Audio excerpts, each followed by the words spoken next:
एक महत्त्वाची बातमी समोर येते। कुणाला ताटातलं हिरावू देणार नाही, धनंजय मुंडे यांनी मराठ्यांना हे आव्हान केलेलं आहे।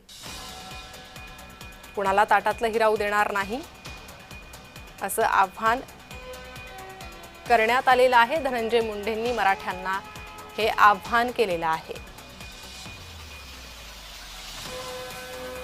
तर ओबीसी मेळाव्यात बोलताना धनंजय मुंडेंनी जरांगेंना आव्हान दिलंय।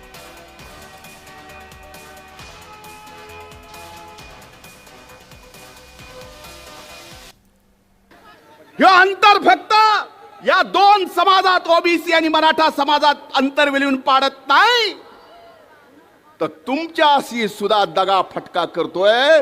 उदाहरणानिशी सांगतो, नाही तर त्यांनी तरी यावं 13 कोटी जनतेच्या समोर।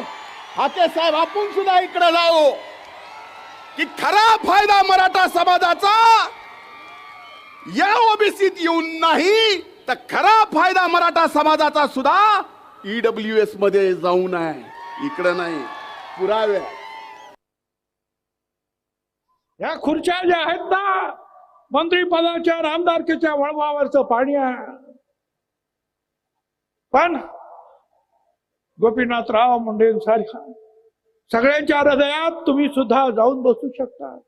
फक्त या गोरगरिबांचे अश्रू पुसण्यासाठी, त्यांचं रक्षण करण्यासाठी छातीची ढाल करून पुढे या। तुमच्या पाठीमागे तमाम महाराष्ट्र आल्याशिवाय राहणार।